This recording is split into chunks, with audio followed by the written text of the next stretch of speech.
I already did. Now, let me see. Okay, here are you. Okay, let's see.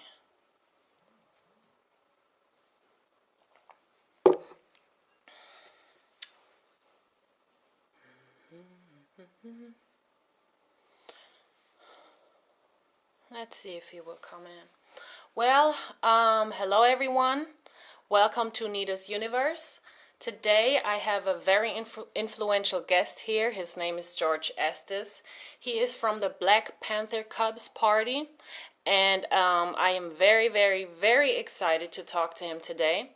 We just have to wait for him to come in. I already invited you, George. I sent you just now an invitation.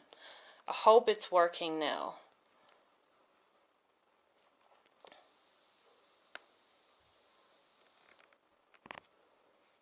Now, let me do it like this. Oh man, my bad. That was my fault. I know what I did wrong. Hold on. Shoosh, how can I do this? How can I look for somebody? But I already did. Well, I actually did it right though. I thought it was my thing, but I can do it like this. And I already sent the invitation. I cannot do it again. So I hope it will work now. Hey Michael. How you doing? Hi Charlene. Let me see. You know what's weird? It's telling me here I can invite some people, but it doesn't show it on his name. But I will wait again and hope that it will work now. Hey Kendra, how are you? And thank you everyone for tuning back in. I hope it will work now. George, I don't know if you have to go in your messenger or maybe I don't know where it will show the invitation. So hey Sandra, thank you for tuning in. Thank you. I don't know where it will show the invitation, but I hope you will see it though. Does anyone know where it will show, like where the invitation pops up? Does anyone know that? Because I don't know. So, thank you very much. Thank you. Okay, now it shows him. But why not George? This is going to be interesting, you guys. Okay, you're looking. Hold on, let me see something. It showed me something here. Huh? Michael, let me know if you want to be on here because I see here something, but I'm not sure if it is right. But George, maybe I don't know if you have to get out of the live or something. Yeah, I seen yours. Yes, Michael, I seen yours. So, George, you can also request to be in this broadcast. Thank you, Michael. I didn't even think of that, see? So, you can also request, yeah, I mean, a little bit, but, you know, I keep my cool. It's all good. So, thank you. So, George, like I said, you can somehow request to be on this broadcast, even if you don't see my invitation.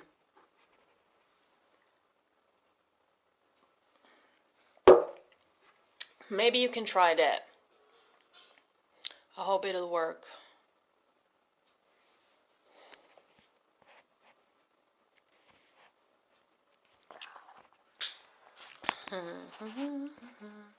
Kannst du vielleicht die Lampe ein bisschen zurück tun? Nur ein bisschen. Die Lampe ein bisschen zurück. Nur ein bisschen. Dankeschön.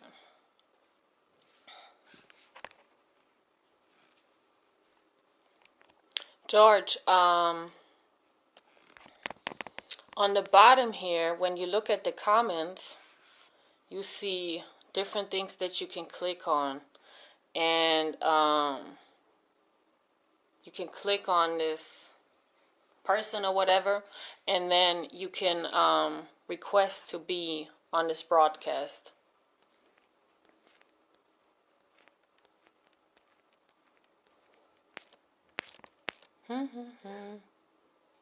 It's a white icon with 2 boxes in it. Yeah, senors. But I cannot get George on here somehow.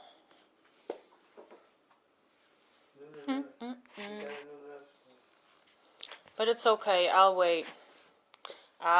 We're gonna get this interview together, so I'll be patient.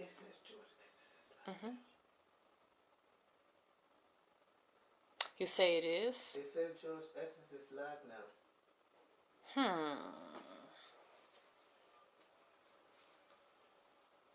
You sure? Huh. Look. Oh, George, you know what's the problem? Your other phone is still on live. That's why it's not working. You have to get out that live and join my live. I cannot hear you. I cannot hear you. You have to get out of that. Yeah, okay, but you got to get out of the live now that you have on your page so you can join mine. Okay?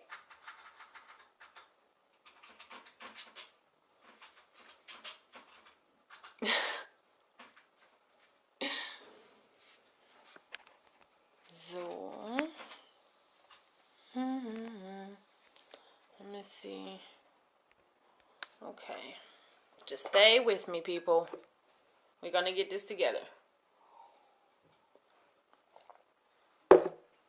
Ist er noch auf live? No. Okay. Oh, 5 minutes ago. But There you go. Okay.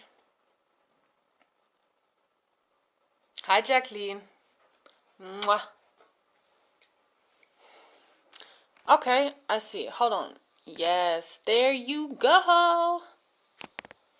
Okay, no answer from live video guest. This is what it tells me here. I will approve it again and add you. And again, it tells me there is no answer from you. No answer from live video guest. I try it again. I don't know what's going on, George. Dankeschön, Jacqueline. But, George, I don't know what's going on. You still live. You have to get out of your life. You have to get out of your life. I'm going to end this and get on her interview. Oh, okay. He's still on it. Okay, all right. Okay, he's going to be here in a few seconds, few minutes.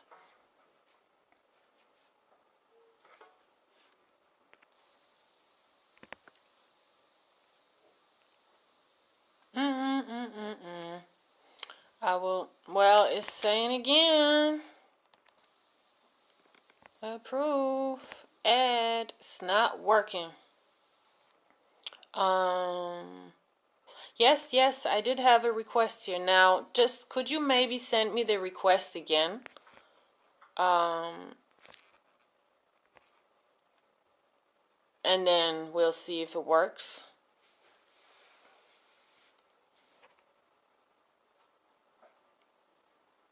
Let's check and see. Okay. And then we'll see if it works. George, can you send me another invitation? Because I cannot invite you again. trying, but it's not working. Hold up.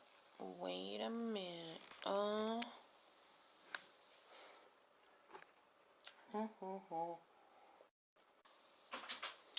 My bad. George, you cannot call me via Messenger. You have to join, or you have to accept the invitation, or send me another invitation here on the live, or another. Y'all are so sweet. Thank you, thank you, thank you. But yeah, you can send me another request, George, and then I'll try to approve it. I'll see if it works. And for those of you who are just tuning in, I welcome you to my new show, Nita's Universe. And today I have a special guest. His name is George Estes, and he is from the Blackpanther Cubs Party. And we are going to talk about his life, his family, and some other things. So just stay tuned. He'll be here any minute. Any minute. So let me check and see. I cannot.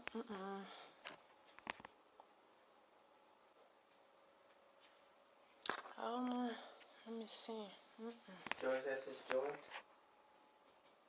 I cannot see it.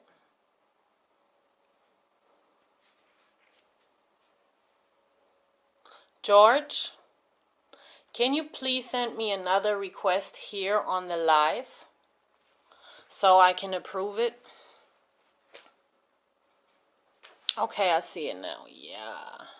Now, let's hope this works this time, because Facebook likes to play some games. Oh, I think it's working. Let's see.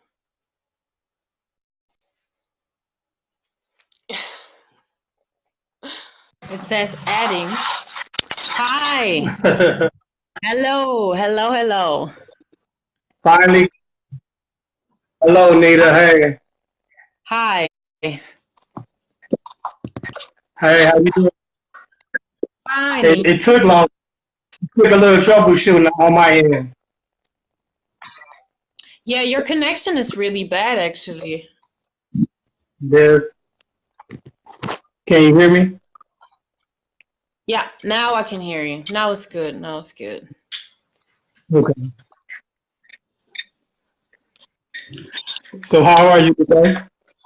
Fine, I'm fine. And how are you? I'm doing good. I'm doing good. Thank you for this interview and this opportunity. Oh, you're welcome, and thank you that you accepted my invitation for this I interview. know, finally. Oh, I meant to generally, that when I wrote you that you said, yeah, I appreciate Yeah, no problem, definitely. It's all Yeah. love coming from, it's all love from St. Louis and Chicago. And love here from Germany too. So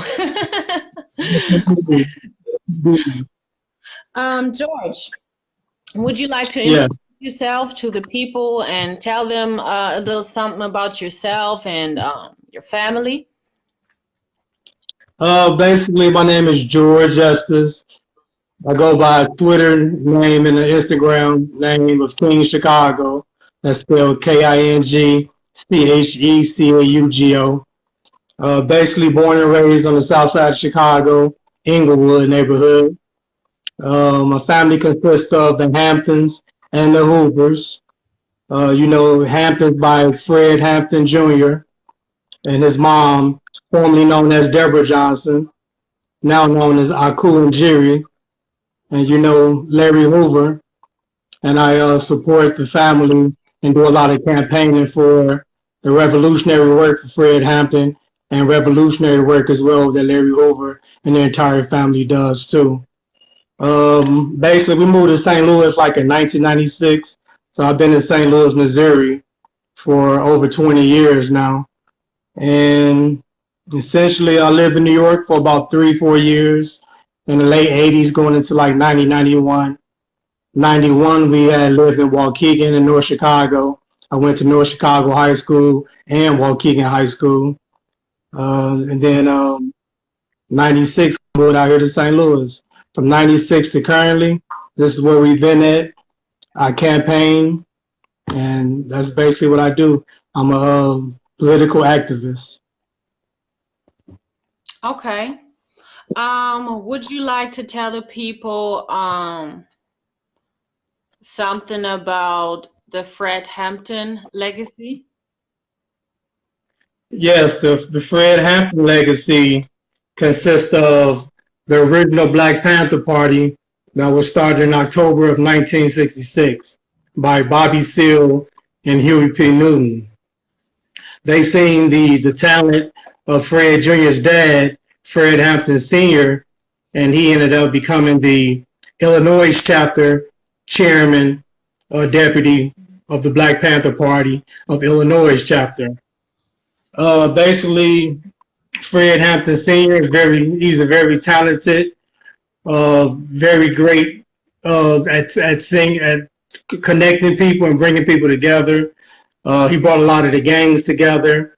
He started Rainbow Coalition originally. His son was basically and his mom, Deborah Johnson, at the time of the raid in Chicago back here in December 4th of 19. And when they came and raided his father's home, Fred Jr., my brother, was in his mother's belly at that time. So he's definitely a miracle baby to be here with all of us. And I'm very honored and blessed to be able to be connected to Fred Hampton, and also, all of the family and all the revolutionary work that Fred does with his mom and with the Black Panther Party clubs. His daddy was a Black Panther Party member. Fred Jr. started out basically with the International People's Democratic Uhuru movement back in 1990. Fred Jr. was born December 29th, 1969. He's now 48 years of age. His dad was assassinated at 21 years of age, and he was born August 30th of 1948. August 30th is symbolic for all of our people, and December 4th. August 30th is the day Fred Sr. was born, and December 4th is the day that they assassinated and took Fred from us.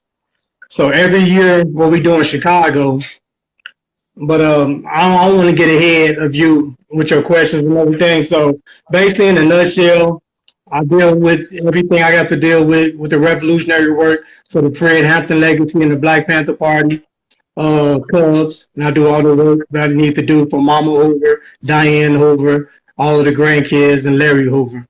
But that's what I do. I work with the families, and we're trying to make change. Yeah. Okay. I have a question. There are 3 different parties. There is the original Black Panther Party. Then you have the Black Panther Cubs Party, and then you have the new Black Panther Party. Are they connected in some way? And are there any differences between those 3? All 3 are not connected, and there's a different ideology from what Fred Hampton Jr. and the Black Panther Party Cubs represent. With the original Black Panther Party, that consisted of the founders, Bobby Seale, who's still alive, and Huey P. Newton, who was assassinated supposedly in a drug deal in Oakland. The third organization is the new Black Panther Party, and that was based out of Dallas, Texas. It was a lawyer named, I want to say, Muhammad Shakur, Don't quote me on his name, but he was a previous chairman of that. And then you have right now currently Hashim Nzinga, who out of Dallas, Texas, who's the chairman over the new Black Panther Party. They all do their own thing over there.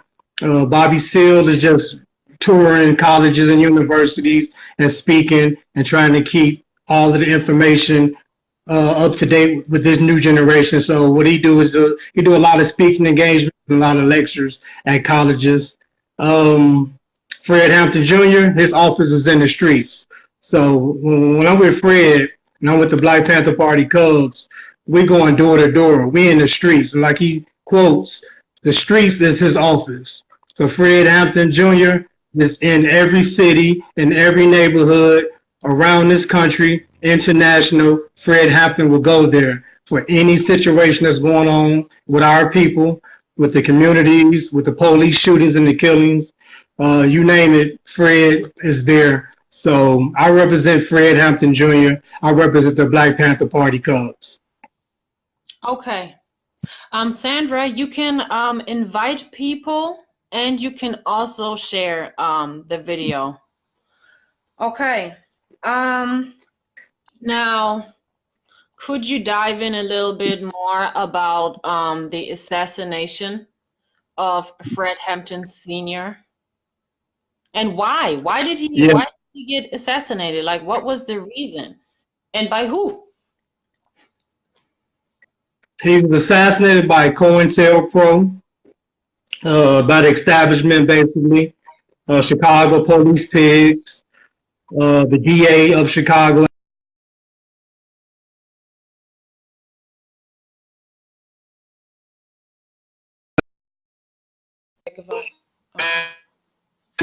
Saying that, they looked at Fred as a threat because Can you say that again? Because the connection got messed up. Would you mind saying it again? Like you said, the police, and then from then on, the connection got messed up.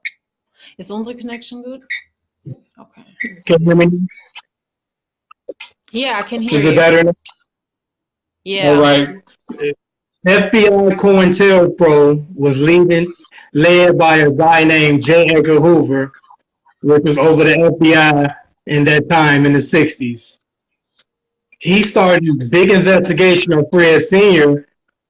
and called the Black Panther Party basically national security threat. Him as a man was a threat. And the reason why he was looked at as like he's a threat is because he's able to bring all groups, black and brown and whites, all together. So he was very powerful with the tongue and very charismatic, and he was able to present oratory to the people, and he'd be able to present it to them where they can understand it from their level.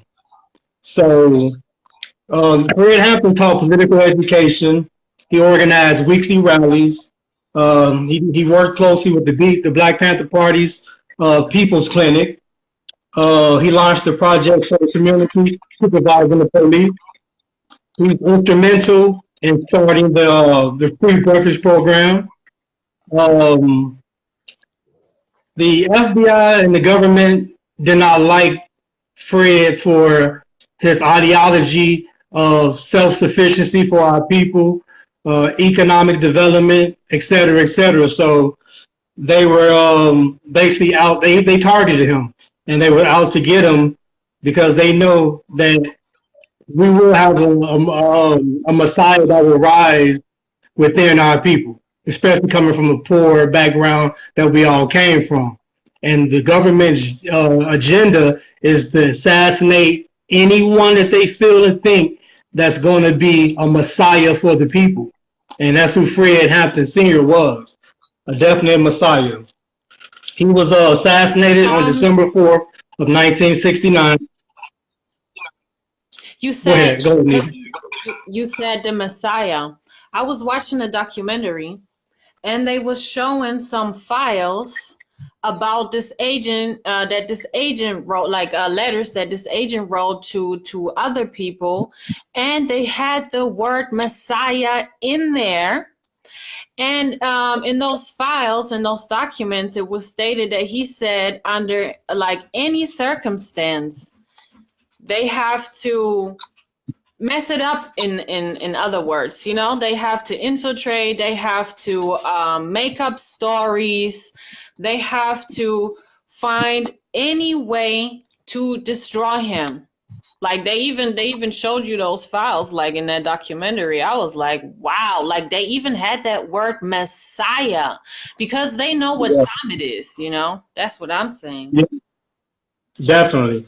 And that's basically what it was. And the FBI, the counterintelligence operative that they came up with, well, that stands for counterintelligence, and they shortened up acronym COINTELPRO, counterintelligence program, and that's something from what you were saying, Nita, against anybody that's targeted or that they feel that's going to be able to help their people rise, Yeah. especially the oppression that they putting us through. So it was an agent named he was basically an informant for the feds. His name was I want to say William O'Neill, and William O'Neill was the main one who set up Fred and put barbiturates in this drink because I think he ended up making the dinner that previous night prior to them raiding the house at 2337 Monroe Avenue on the west side of Chicago. So Fred was put under with barbiturates, and I believe the guy name is William Neal, but he's basically a sellout. He's a rat, so his name is not really relevant. We just call him Neal. Neal was the one who infiltrated the Black Panther Party. He got next to Fred Hampton.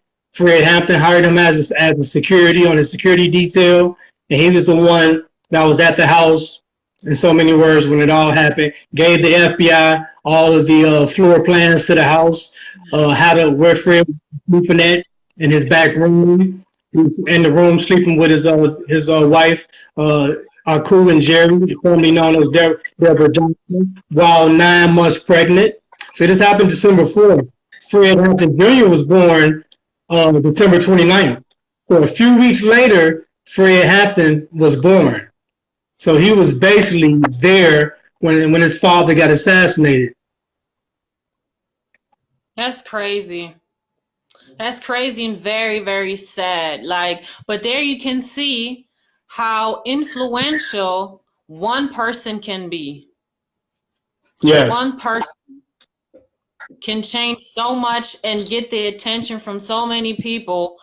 And that's the problem sometimes in this world. As soon as you try to do good, you have people that try to tear you down and destroy everything that you do. But that's why we have to keep on doing what we're doing. And that's why it's a good thing that his son is doing all this work, you know, you all together. Yes, definitely. A little history on Fred. Like I said, he's a political activist. He took on the legacy of his father. He's his father's twin. I love that brother. They kidnapped Fred back here in like the early 90s, like 1992, when the police ended up beating up Rodney King and all the riots had jumped off in LA. They gonna come with this felonious, this crazy charge of arson against Fred during the riots of the Rodney King beating verdict and all of that. Because when the police got acquitted, that's when all the riots was going on. So they charged him with arson. To make a long story short on that, he was convicted of arson of that situation, and he was set up and framed. And he ended up he got an 18-year sentence, but he did 9 years. And he was paroled on September 14th of 2001. So I guess he went in roughly about 92. So about 1992 to 2001, Fred Hampton was in them concentration camps in Illinois. You know, in there, spitting the game to the brothers in there, all through the Illinois penal system. And he got out, like I say, September 14, 2001. Fred is mentioned in a lot of songs, a lot of conscious rappers, a lot of other rappers that's not conscious. A lot of people try to drop his name and his daddy name in their music, and half of them not even approved. Not even name nobody in general, but one good brother of mine is Shine. Shine that used to be up on the P Diddy Bad Boys records that got deported back to Belize. Do you remember original Shine? He had that song with Bad Boys. He had The Life. Basically, he was the one that was going to court for the trial with P Diddy and J Lo, and he got convicted. J Lo and P Diddy separated the trials. I think P Diddy had Johnny Cochran, and Cheyenne had somebody else. His real name is like Levi. I want to say Levi Barron is Cheyenne's real government name. But he ended up doing 10 years from a 10-year conviction, and got deported immediately, like they deported Marcus Garvey. But Shine, I've communicated with Shine back here in like 2012 or 13, had long conversations with him.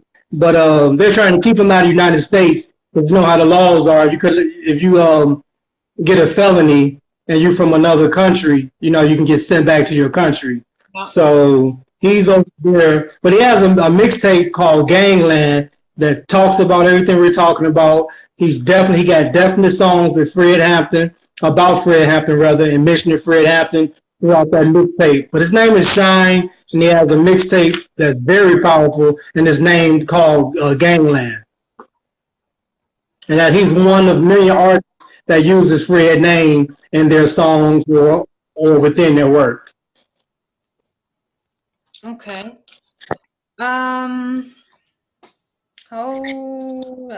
Okay, we got this. Now, you're also making sure that the Hampton House is being saved. Could you talk about that a little bit? You know, save the Hampton House, what you doing there? Yes, Fred has a website, and it's chairmanfredjr.com. Same way you spell chairman, one word, Fred Jr.com. On there, you can link up to his PayPal account where you can donate to the Save the House campaign. And what it is, the house is under foreclosure, and it's the house that his daddy was raised, you know, grew up in as a young child. So his daddy's home has been passed down generationally, and they're trying to foreclose it and take the house, which should be a national landmark, let alone a museum. But you know how that go with the government. Yeah. So we're trying to, within our community, within these social network platforms, within our community, within our people. So he has a PayPal set up. You can go to his website and donate. We also have a direct link to the PayPal. I did post it earlier today also. So a lot of the postings, if you see Fred picture on my pages or videos of me and Fred or whatever, it'll be within the caption. The linkages would be within the description box. So we're trying to save the Hampton House. That's the hashtag, Save the Hampton House. And the goal is to raise enough money to be able to pay off these previous taxes that's owed, and to be able to keep this landmark throughout generations, so we can keep this legacy alive and keep the home within their family and for future generations. Okay. And Donovan, yes, this is part of Nita's universe. George, would you mind telling us, like, what does the Black Panther Cup party stand for? Basically, to quote Fred Jr., we are not a prison activist organization. We are a revolutionary organization. So what Fred consists of, and as Black Panther Party Cubs, is all about revolutionary work. One contact, one prisoner, one contact. We reach out to all of the inmates around the concentration camps of the United States of America. We're trying to help them out legally. We're trying to help them out with their sentences. We're trying to get them out of prison and help them to become upstanding people within our movement, within, you know, power to the people. So Fred and the organization is all about revolutionary work. Like I say, Fred is stomping the streets. He's in the streets 10 toes down, every day, barely gets sleep. He's been doing this for 24/7, and he's nonstop. And he's very inspirational. I love Fred Hampton, and like I say, it's all about political activism and any senseless shootings, any violence in the community. Fred is there at the gas station, in the baddest hood in Chicago, if it's Inglewood, if it's Ferguson. Fred Hampton was out here in Ferguson with Mike Brown and the entire family, with the people of Ferguson, with the people of St. Louis, the Momwa Abu Jamal situation in Philadelphia. Fred is there, 10 toes down. I mean, you name it. If it's a political prisoner, Fred is there. If it's an injustice, Fred Hampton is there. So what the Black Panther Party Club consists of is us as a people, self-determination, us policing ourselves, us economically growing as a people, and anything that's going on in these communities with the genocide, the human trafficking, et cetera, Fred is there to stop all of this. So that's what he does, some of the stuff that he does. Much respect, really, for real. Definitely.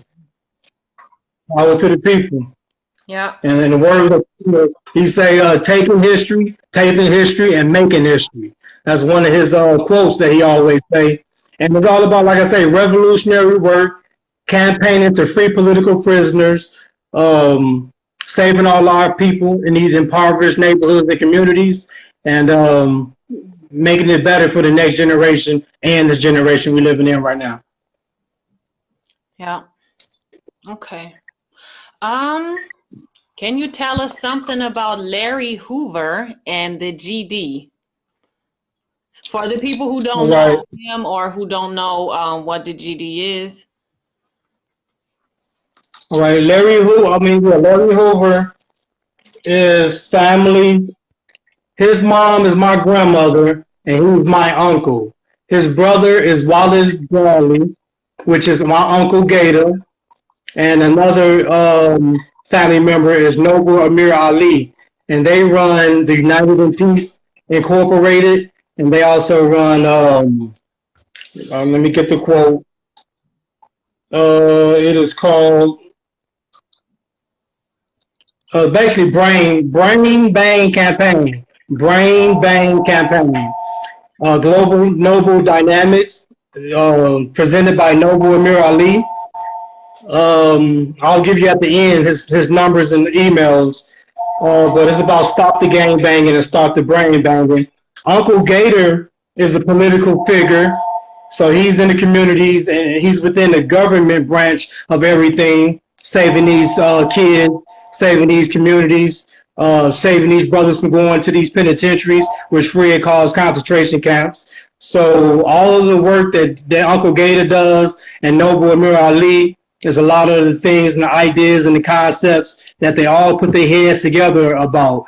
Larry Hoover, Uncle Gator, Diane Hoover, Wendy Jenkins, all of them was putting their heads together since Larry been locked up throughout these years of him being kidnapped in ADX Colorado, Supermax, just bringing it together, and we're one unit, one family, and that's what we do. We just on different coasts. I'm in St. Louis. Uncle Gator's in Chicago, probably around the 47th Street neighborhood. You got Noble Amir. He handles Peoria. He handles Chicago. Larry is just basically international. And you got the mom, you got Diane, you got the grandkids. We're all in Chicago, and we all do events every year. You got the Boss Weekends that goes on with Gator and Noble, and Diane be a part of it also, and Wendy. Then you got Mama Hoover's birthday around the May 24th weekend. We do Mama Hoover's birthday celebration every year, and everybody come out to support Mama and the family. Larry's birthday is coming up November 30th, so we're doing a huge event that day. Larry will be 68 years of age November 30th. He's 67 right now, and he's been in prison since 1973. State prison from 73 to like 96, and they came and got him, I want to say 96, on the federal charges, RICO Act, conspiracy, et cetera, et cetera. Gave him 6 life sentences, and he ended up getting kidnapped 4 o'clock in the morning and getting taken to Metropolitan Station in Chicago first, and then they got him in the cave in ADX, Colorado. And I also leave address and everything at the end for everybody, so they can be able to send positive letters. I'm always sending out his address. You asked me earlier about the address, but the address is definitely posted on a lot of descriptions on the pictures or the videos that I post up there. So I'll give them to you online or throughout the end of the video. Okay. Yep. Yep. Um, yes, there's something that I would like to talk to you about too.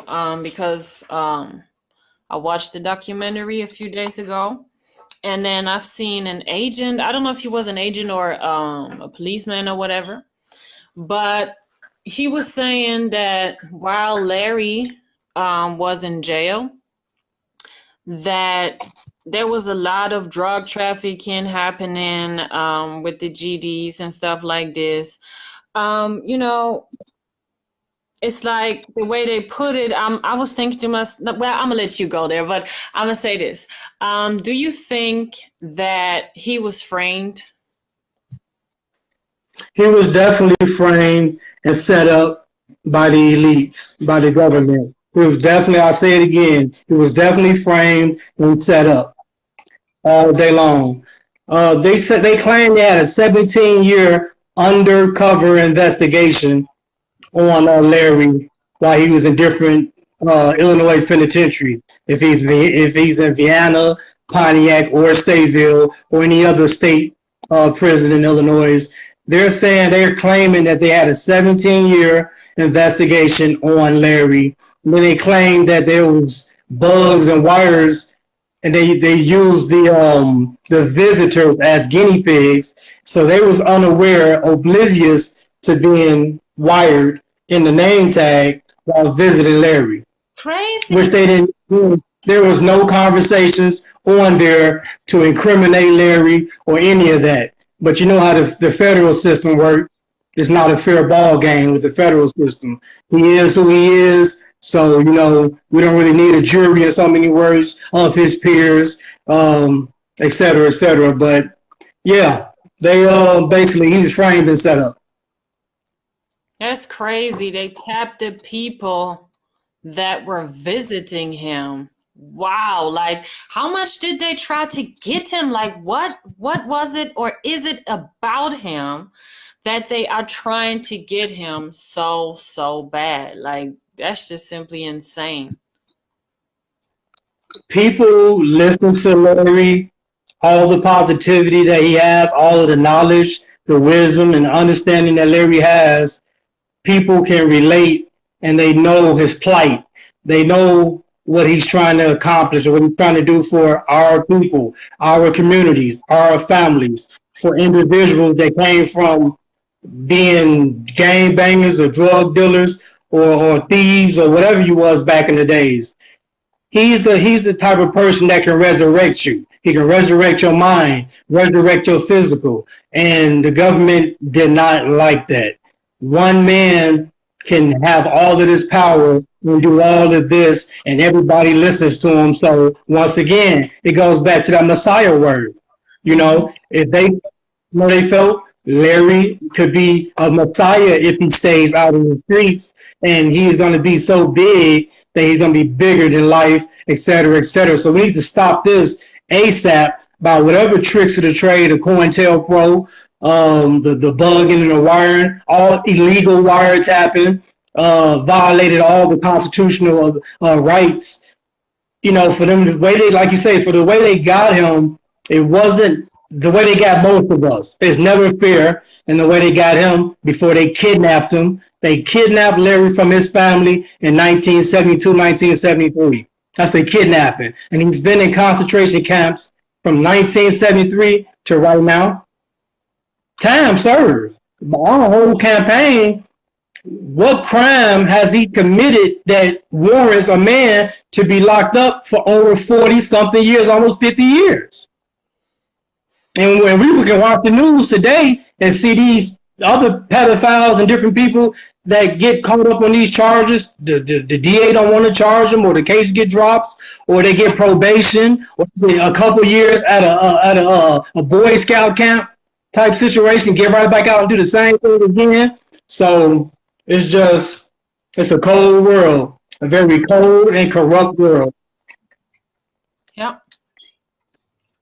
It's just not fair, you know. It's But like if you really do something messed up, they just tap you on the head. If you try to do something good or make a change in this world, they really want to get you. It's like it's twisted, like it's upside down. most definitely. Now, since we talking already about Larry Hoover and his whole situation, you have a Larry Hoover movement going on. Could you tell the people what this is about, like what you're doing? Well, basically, we have like on change.org, Uncle Gator and a couple of the other family members had made a petition for Larry. It has over the amount of signatures for him to be released, for him to at least be minimized to like a medium, low level type of prison. Um, Basically, the movement consists of us gaining his freedom, of him being able to come home to his mother, Odell Hoover, to be able to live out the rest of his life with his grandbabies, to be able to live with his wife, Wendy Jenkins, to be able to be with his sister, Diane Hoover, to be able to be with everybody who was instrumental on freeing Larry and instrumental in staying positive and doing everything that he told us to do within the blueprint. And I'll get to that once you're ready to get to all of that. But he changed it from a negative to a positive. And all the things that Larry have changed his life about is I'm the product of that. A lot of brothers and sisters on this internet or in the world is products of Larry Hoover's change, the change for the better. And we want to change this world together because we are the majority, like we spoke about, we are the majority, not the minority. But I'll let you go ahead. Yep, that's true. They telling lies. They want to make us feel small, but we are the majority, definitely, no matter what they say. Um, Yes. you told me that one time Larry gave you a call. That was like a very, very special phone call. Would you like to talk about that? Yeah, I'll talk about it a little bit. It's going to be part of the documentary that I eventually release, and we're in the works of getting everything together with that now. And we got to add some other stuff on there. I got to add um, Uncle Gator, Noble, Mrs. Jenkins, and a lot of other people on there before I release it. But July 11th of 2012 was the day that he appointed the time that he would reach out and call my phone out here in St. Louis. Diane came to me June of 2012, and I'm like shocked, flabbergasted. She like, George, make sure your phone, like I was having a problem connecting right now today. I'm always having a problem getting a connection when it's time to connect, but make sure your phone is working, George. Make sure you ain't got nobody else on the phone because the government will disconnect your call if you try a three-way, if they wrong person in the background or anything out of the ordinary, them people disconnecting the call. So she was like, George, get ready. Larry will be calling you, or I'm busy. Larry will be calling you on July 11th of 2012. I'll be up in a minute, Ty. And so July 11th come around. That morning, probably about 8, 9 o'clock in the morning, I get the phone call. This is a phone. This is a recorded, monitored phone call. ABS, whatever it said, from Larry Hoover. Will you take it? Of course, I'll take it. So I answered the phone call. You know, you can imagine how that phone call would go. First of all, tears welling up in my eyes. I'm hurt because of what he's going through. I'm very empathetic to everybody's feelings, and I can't imagine not being around my family for that many decades. So for me to be to talk to a strong brother, keeping me strong and telling me it's gonna be okay, that brought tears to my eyes. So some of the stuff we basically talked about was all about the positivity, what I need to do, how I'm going to do it, and make sure that I take care of his mother, Mama Hoover, and the grandbabies. And he was really impressed.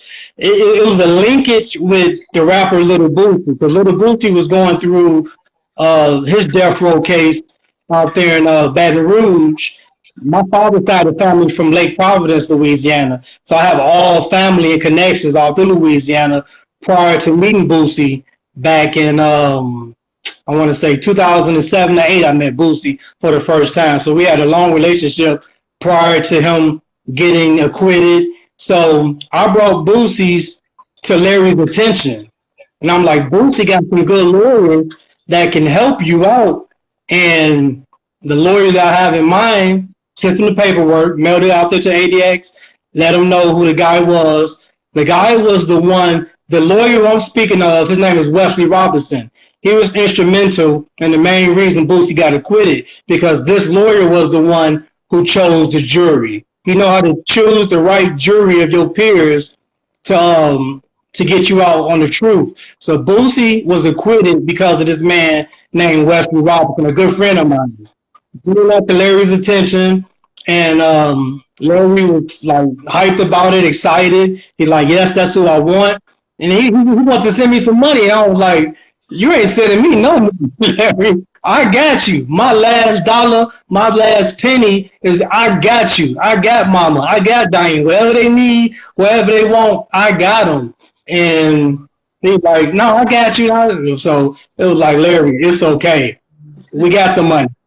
Well, I got the lawyers situated. Everybody else pitched in. Uncle Gator, Wendy Jenkins, Lil Larry Jr., Bernard. Everybody pitched in and got the lawyer payment secured.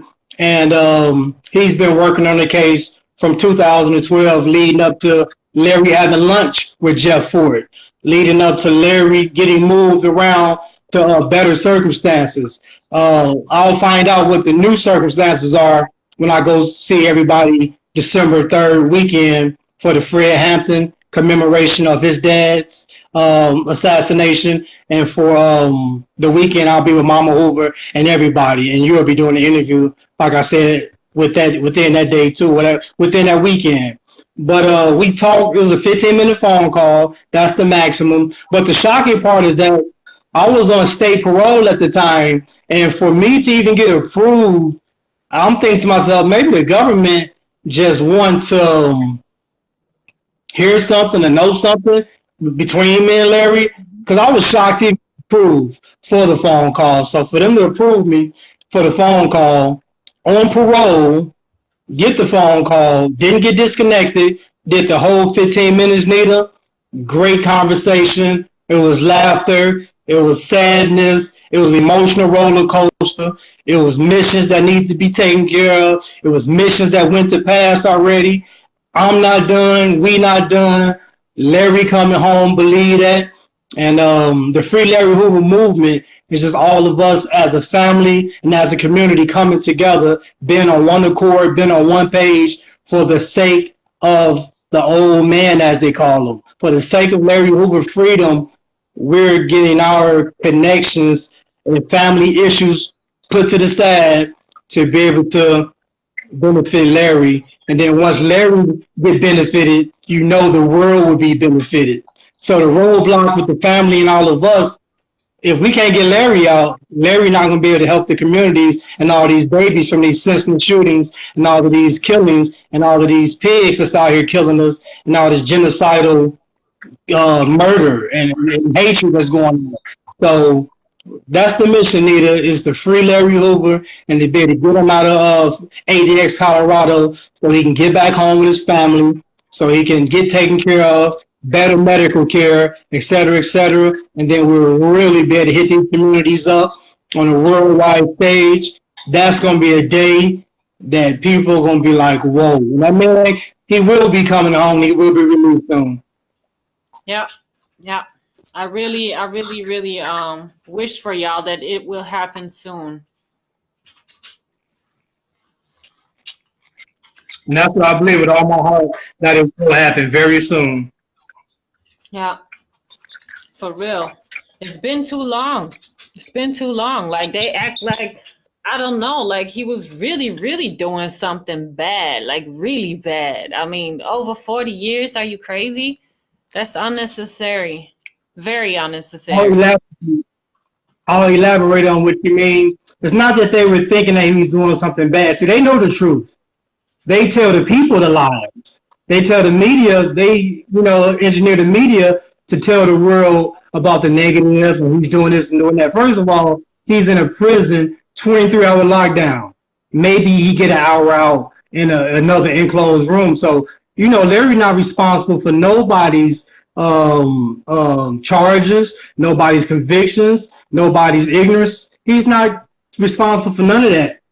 The government know the truth that he changed the concept from the negative way of living, the negative way of thinking back in the days when he was a youngster and immature like we all were once upon a time, to the new concept from GD Gangster Disciple to growth and development. Yep. So when the man changed his life for the better, that was the hugest, biggest threat in the government's eyes. Because once again, a Messiah can rise because everybody came from a life of being a demonic or a devil type person. And they say that the devil was once an angel and we were once the devils. So for him to change his life around from being a bad person to being a great person and an upstanding person, they was like, mm-mm. And that's how they buried him. They buried him with them crazy setup with the wiretaps, get him with the federal 6 life sentences to bury him, to bury the truth, all because he changed the concept from gangster disciples to growth and development.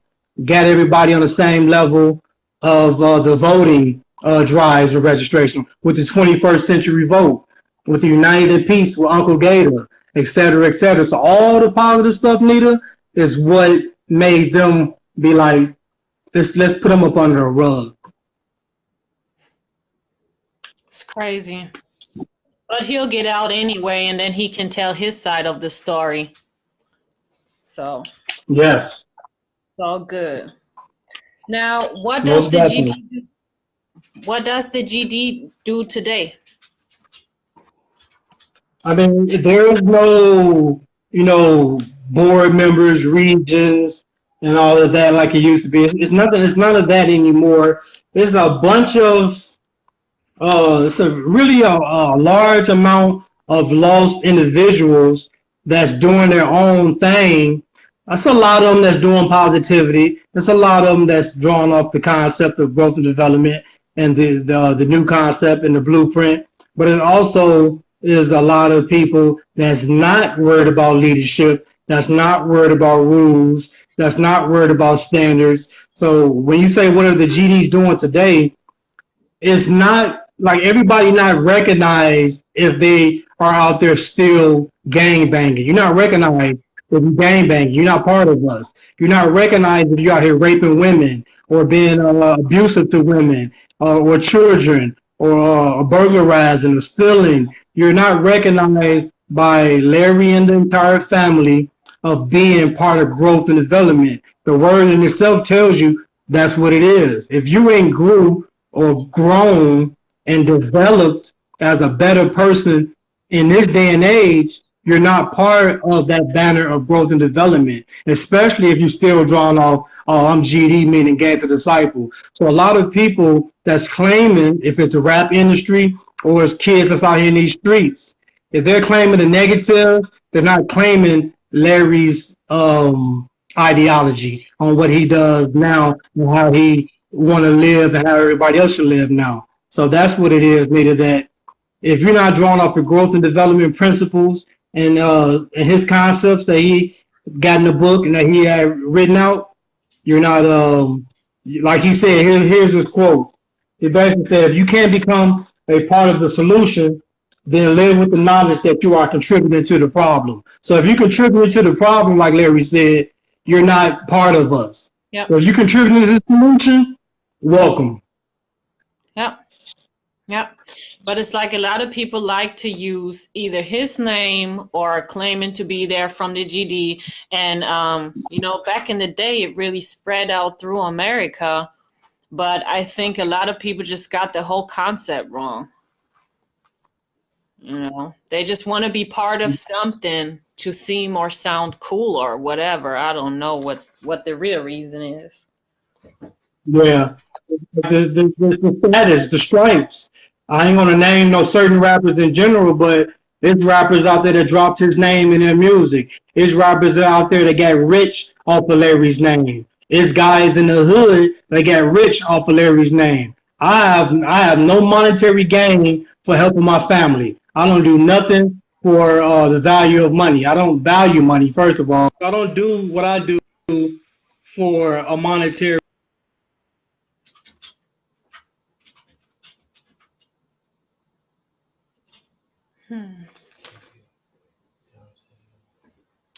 George? Okay. Somebody tried to messenger. Where did I end off at? About that people like rappers like to use Larry's name and stuff in their music. Yes, and they became millionaires by using his name and giving that poison to this new generation and the stupid lyrics about shoot 'em up, bang bang, and I got cold and I got the drip, all this and non-valuable stuff that don't even mean nothing, but they part of the agenda. They part of what the elite want to do to our people and our kids anyway. But like I was saying about this solution, if you're not part of the solution, you're not part of this movement. You're not part of the Free Larry Hoover campaign. You're not part of this growth and development. If you're part of the problem, you are the problem, and that's something that's going to be dealt with in due time. So it's all about the people who are looking for solutions and who are living out solutions that we keep in contact with and collectively be up under one accord with the people who want solutions. Okay. You campaigned and protested the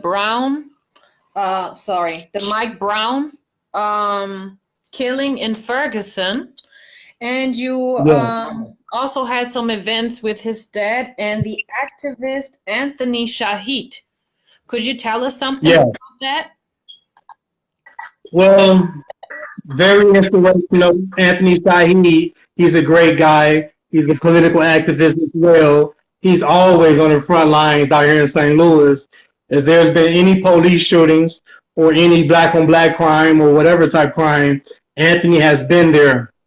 Mike Brown's daddy, I met him, I want to say the first concert after Boosie got released from Angola.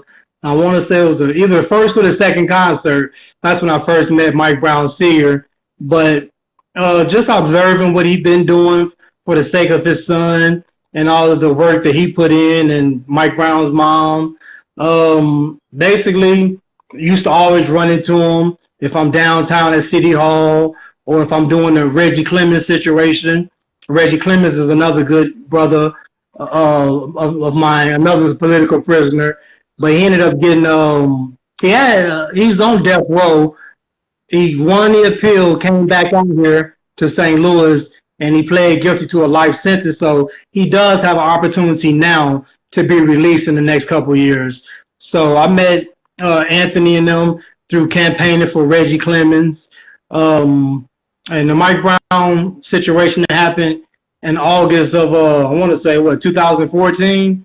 It was huge, and everything you see in the news, it wasn't everything that was going on, because the media can paint a picture and make the innocent look guilty, make the guilty look innocent. So we were out there in the front lines in Canfield Green Apartments. I seen the new Black Panther party out there. Of course, me, Fred Hampton Jr. was out there, and the entire Black Panther Party Cubs. Other organizations out there. I think there's another organization called The Voices or something. But campaigning and being out there with them was a great situation to due to the bad circumstances that we had to go through with the Mike Brown situation. But that was one of a million situations of killings that we had to come in contact with each other, protesting and speaking to the people. If you have the city hall meetings, you name it, I've ran into them and tried to work with them on multiple occasions, and I'll be contacting them sometime in this month of November also. But great people, and that was a great family. And once again, it was a Nazi, racist, prejudicial police officer, pig, that assassinated that young boy. And he didn't have a weapon, got shot in the back multiple times, killed Mike Brown, daddy's son, and left him out in the streets for like 4.5 hours. So it definitely, and then nothing that's going on right now, Nita. There's a lot of people who I met back from 14 to this year that has came up missing or has been killed. You know, a lot of the activists have been stomped in their cars, shot, two to the head, and the car set on fire. A guy named, I want to say, Danye Jones, my homeboy Darren Seals, and there's a couple other activists that ended up getting assassinated and lynched by the establishment. So Ferguson started a movement, started the Black Lives Matter situation and campaign and that movement, and it inspired a lot of the cities and states to stand up and get and protest and campaign and try to push for change. So he was basically a martyr. Yeah. Just like Hampton, he was a martyr. I'm sorry to hear that. It's really sad that they do these things. It's like, I don't know. It's like a terror government, and then they out there looking for terrorists. Well, look in the mirror, I would say. You feel me? Yeah. Yes, most definitely. That's crazy. Hold up. Let me check. You have different connections in the music industry for national and local artist bookings. Could you tell us something about that? Well, I created a company called Flat Out Entertainment. That's spelled FL@OUT Entertainment LLC. And I just wanted to help people that wasn't able to get their music out there, wasn't being seen by the right people, wasn't connected by the right people, or just getting the door shut on them. So I do like artist development. I booked a lot of shows out here in the St. Louis area mainly. I'm all over YouTube. I have videos all on WorldStar. All behind the scenes type work. I'm in rap videos as well. I ain't gonna name all of them, but I'm in a few rap videos. Basically, I hosted shows throughout St. Louis. I didn't book a lot of national comedians and local comedians out of St. Louis. I had singers. I mean, any entertainment, any genre of music is what just rap, just hip hop. It ain't just, I don't want no gangster rap only. I want all aspects of music, of talent. So if you're talented and you are trying to pursue that dream, I try to pull the full potential out of the individual and get them in the room with the right person and get them around the right people, give them exposure, promote them to the fullest, and I go for bat for them. And mainly, Flat Out Entertainment, like I said, was established December 7th of 2010, and I did documentaries. I did also a lot of different work with the documentary you mentioned earlier with the Larry Hoover documentary that eventually will be put out up under Flat Out Entertainment as well. And a lot of the work with Fred Hampton I have saved. I've never shared with the world.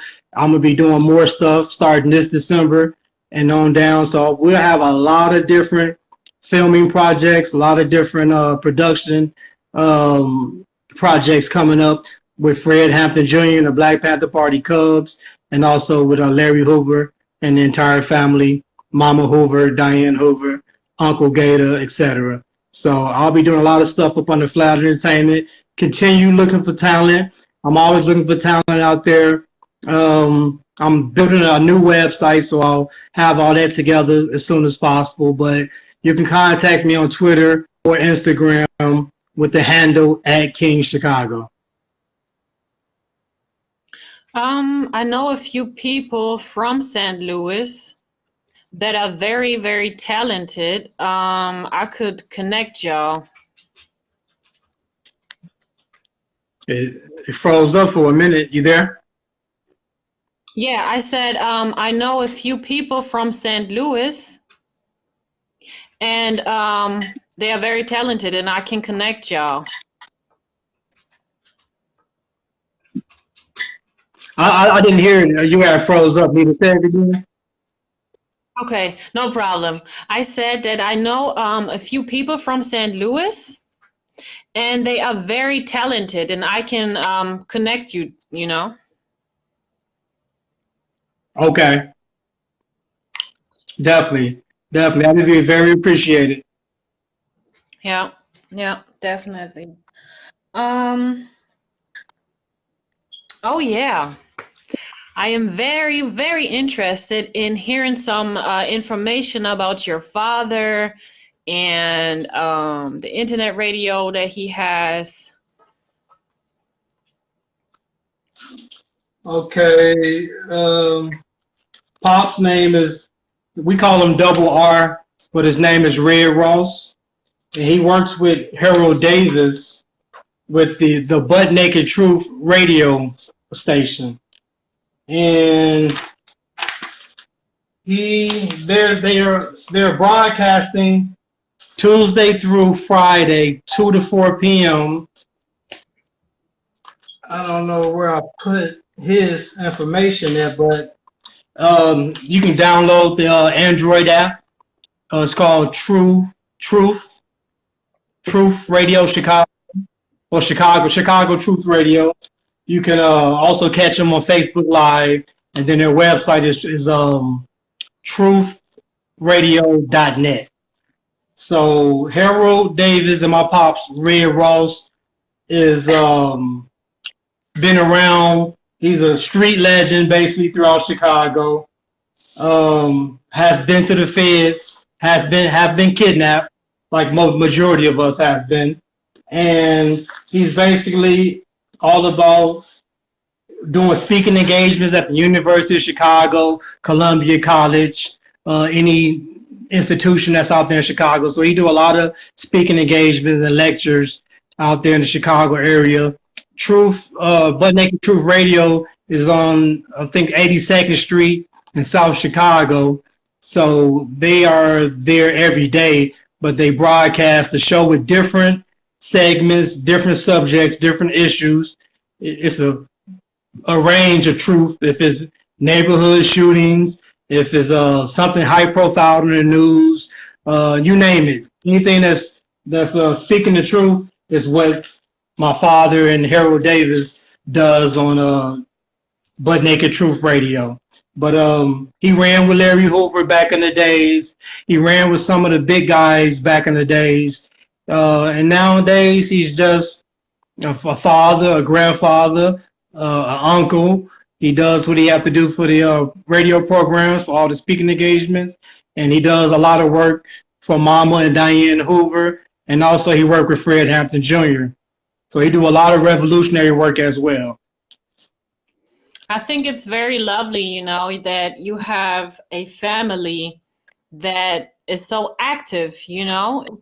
You have a very active family that is fighting for the people, fighting for the truth, fighting for justice. And I mean, you have two families that are doing that. I think, I mean, not everybody has the privilege, and what would you say are the positive aspects or the positive sides that you could gain through your experience with both sides of the family?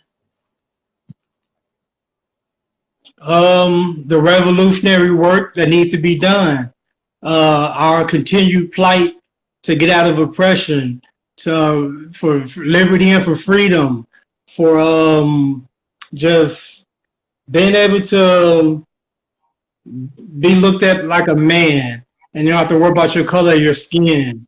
Um, Not have to worry about these disproportionate, uh, draconian sentences that they give everybody.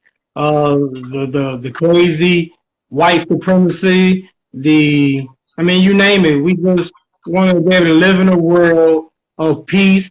If it's just with our people, it is what it is. But we just want to live in our communities, build our communities back up, and help our families. And the positive aspect of all of that is being able to, like Chairman Fred Hampton Jr. says, tape history, taking history, and making history. So I'm privileged and honored to be able to be part of history. And when my kids get older and they have kids and my grandkids look back, they can say that my daddy was fighting the good fight for all of his people.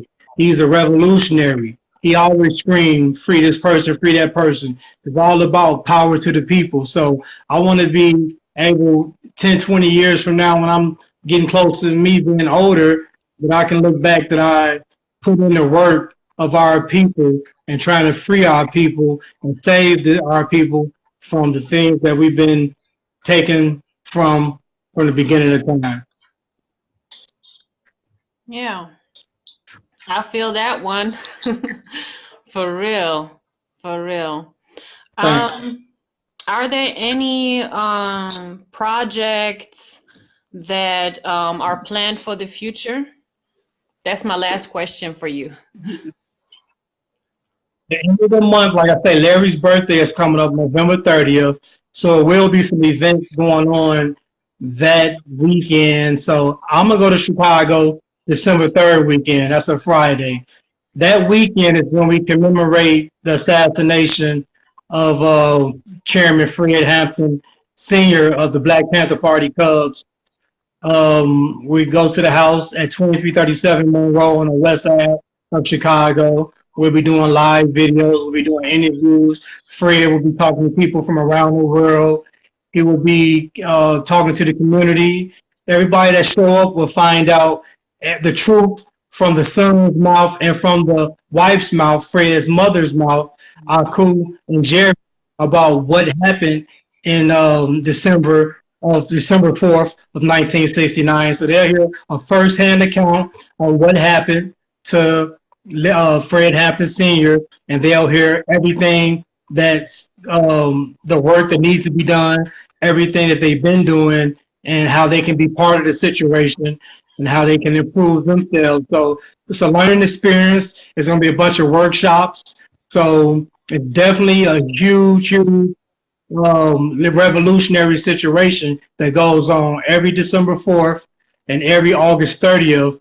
We go to Chicago to do the same thing August 30th. So August 30th or December 4th is Fred Hampton Day, and that's when we do everything that Fred Hampton speaks about on these documentaries and on this social platform. I think it's really important too that the family um, can also say something because like we spoke the other day, it's like there's so many different documentaries that you can watch online, but you never really get to talk to the family. Like they just show police officers and just show some other stuff, but never the family. And I just had a weird feeling when I was watching that one documentary because I just felt like something is not right, something is fishy. They can say a whole bunch of stuff, and the family is not there to say, well, it was like this or it wasn't like that. You feel me? Yeah. Definitely. A lot of those documentaries have not been approved by Fred Hampton Jr., by Mama Aku, by Odell Hoover, by Diane or Wendy. A lot of the documentaries or information that's out there is not nothing that they approved of or put their name on. So be careful with a lot of the stuff that's going on. If it's fake news, fake accounts, or fake documentaries, just know that anything coming out of my platforms, anything connected with me, will be 100% authentic, straight from Mama's mouth, straight from Fred's mouth, straight from Larry's mouth. So anything we're doing with the Larry Hoover campaign or the Black Panther Party Cubs is coming from Fred Hampton Jr. or Larry Hoover. And I'm glad that y'all doing this because you are very intelligent people, like really highly intelligent people. And this is what we need: strong people, intelligent people who are fighting for the cause. Yes, that's definitely what we need. And I thank you for that compliment. But like I say, Definitely. I'm a product of Fred Hampton. I'm a product of Larry Hoover. I'm a product of Malcolm X, Marcus Garvey, W.B. Du Bois. I can keep naming them. I'm the product of these great people who stood up, of Harriet Tubman, Sandra Bland. I'm the type of person that took on their legacies and didn't want them to be assassinated and killed in vain. They didn't live in vain. So I want to be the one that picks up their torch, keeps it lit, and keep it going for the next generation and make their lives and memories live on forever. I'm going to keep pushing on and fighting for all our people and everybody that's been assassinated. I'm going to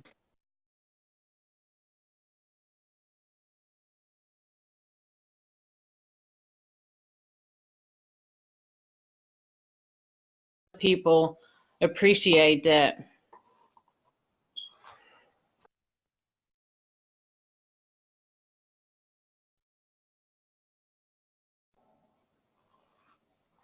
Hello? I You hear there? you. Now Can you hear I hear me? you. I'm here. Yeah, Ah, yeah. okay. It froze up for a Um, minute. It froze up for a minute. yeah, I seen that. I seen it. I was like, what happened? But is there anything that you would But like basically, to what I, hello? you want me to Okay. go or you going? You can go. Go ahead. I'm listening. I'm all ears. I was just basically saying that I want to be a voice for the voiceless, and I want to be their mouthpiece and their actions. Said that very nice. Very well. Yep. Thank you. Somebody got to be the voice, especially for the weak people.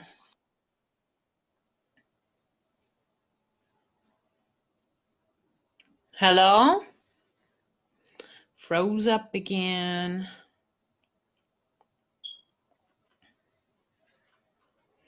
I guess Facebook don't like us talking about the truth, but it's okay. They can't stop it. Let me see.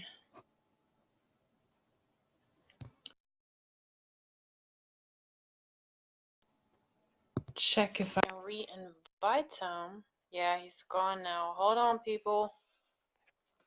I'm gonna try to get him back. On now. Um, yeah, we'll see. Hold on, give me a second, people. Give me a second. Well, I guess his connection got messed up. I hope he will be back. And yeah, if you have any questions, just put it in the comment section, and then when he's back, we can go over the questions. So feel free to place your questions here. Let me see.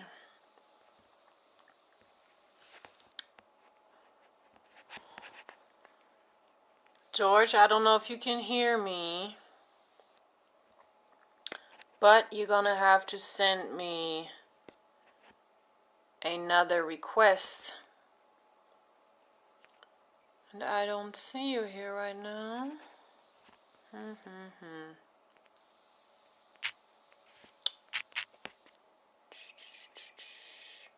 Bear with me, people. He'll hopefully be back any minute. Check. I don't know what's going on, people.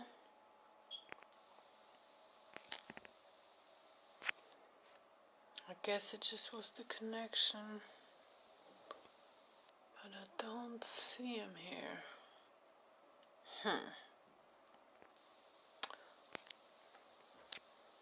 I might have to, maybe. I'll just wait. 1 o'clock? No.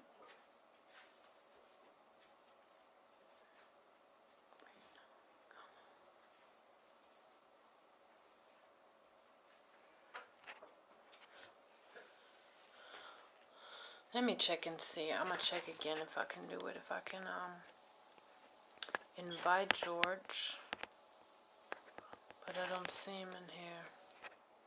I'm gonna wait a few minutes. If not, I'm gonna have to get off the live. It could be that his phone is off or something. I don't know. So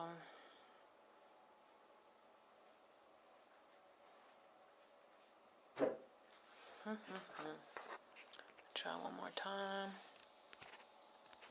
Can't get him. Well, I think I'm gonna have to end this here. I thank everybody for watching, for tuning in, and yeah, like I said, if you have any questions, you can still place it in the comment section, and then I will let him know. Make sure to tune in next time to Nita's Universe. It's gonna be next Friday, and I will let y'all know. I will post the exact time. And if you'd like to support this show financially, you can do that through a donation via PayPal. You can send it to benitaread1@hotmail.com. So I'm going to wish every one of you a very, very nice evening. And yeah, thank you again for watching. Bye.